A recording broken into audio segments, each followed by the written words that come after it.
My name's Tom McLaughlin. I'm the Good Business Journey Coordinator at Woolworths, which is I coordinate the foods sustainability issues. The workshop here today was specifically about sustainable palm oil because it's a product that is used in a large number of Woolworths products, something nearly 400 different products.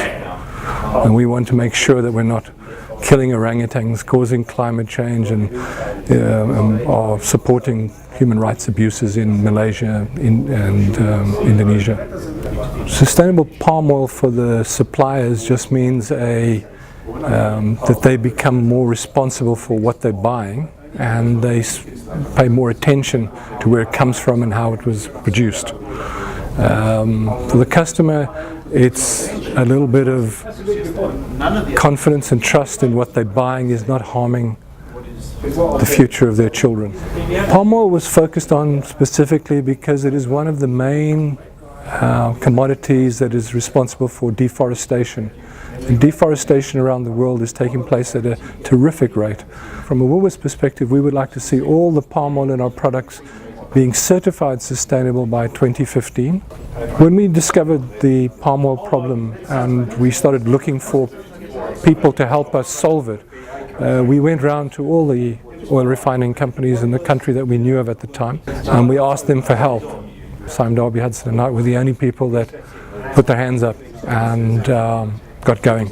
The plan going forward is first of all to map how much palm oil is used and where it's coming from.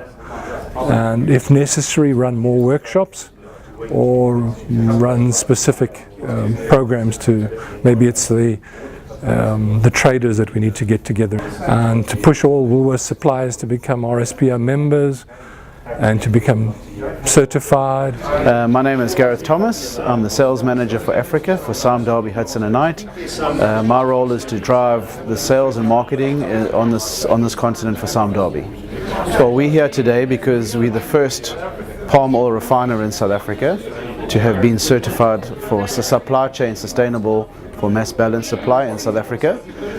We had our accreditation in December, which is valid for 5 years, so we're pleased to be driving this workshop with Woolworths today to educate the consumers, manufacturers as well as other oil refiners in South Africa.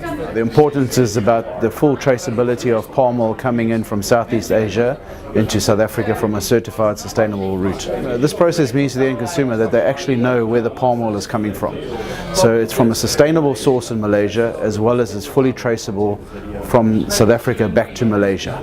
We have to do this, and oil refiners along with Hudson and Knight in South Africa have to do this because in Europe it's already been going for 5 years, and eventually only sustainable certified palm oil will be available in the world. The consumer pressure in South Africa is slowly getting stronger and stronger on palm oil. Woolworths in fact is the first retailer to have brought this to the forefront in terms of attention to palm oil refiners in South Africa, and they want to be the first retailer to actually do this. And so therefore companies like ourselves who work with the RSPO back in Malaysia are going to be driving this to make sure that all manufacturers that are supplying to Woolworths follow the RSPO supply chain mass balance route. Our main goal is to assist Woolworths in having all their manufacturers supply mass balance oil by 2015, and then also to be the first refiner to hopefully do segregated palm oil before 2020, which is our deadline as well. So the difference between mass balance and segregated is purely from a supply chain point of view. Fully segregated is extremely difficult at this stage in South Africa because not only do the vessels and the storage tanks that you hold the oil in have to be separated from the current system, but also manufacturers and refiners like ourselves and manufacturers for Woolworths will have to keep two separate supply chains, which is obviously extremely costly.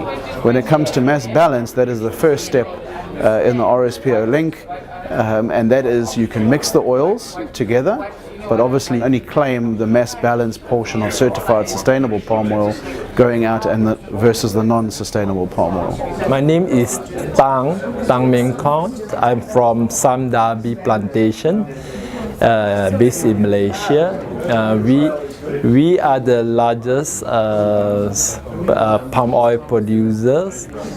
We also the largest certified sustainable palm oil producer.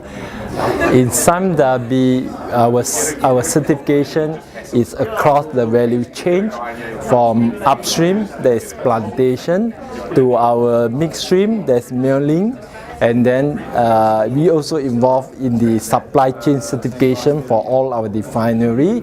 And for the South Africa, we have a refinery here, it's Hudson and Knight, and Hudson and Knight have been certified with SCCS certification last December. Hi, my name is Daniel Green from BM Trada. We're a certification body and we're the first RSPO accredited certification body. BM Trada's aim is to assist our clients both identify the correct certifications for them and to help them achieve them in the most cost-effective way that they can. So we work with our clients to identify the areas that their business is at risk and show them the solutions for those risks and how they can best meet their customers' goals. I think it's really positive to see the South African manufacturing base starting to engage with the RSPO process and to look to embrace the ideas of sustainable palm. Yeah, the RSPO is the Round Table for Sustainable Palm Oil, which was founded in 2004. Its aim is to transform the market and make sustainable palm the norm. So it offers a range of certifications for both the plantation, where the oil palm is grown, and then the supply chain, which traces our oil all the way through to the end consumer. The majority of retailers globally now have time-bound commitments for the use of sustainable palm in their own brand products, and most of those are 2015. So by that date, suppliers to them have to be able to demonstrate that they are buying and using only sustainable palm oil. So this is putting quite a big strain on the market, and the demand for palm oil is going to increase, and the demand for sustainable palm oil also is going to increase at the same time. So it's key that suppliers understand they need to take action quickly rather than be left behind in the race for that sustainable palm oil. The results of not achieving these would be both environmental, in that we would see continued destruction of rainforests in Indonesia and Malaysia and continuing habitat loss for important species such as the Sumatran tiger and the orangutan. It would also mean a loss of business for the suppliers who would no longer be able to meet their customers' requirements.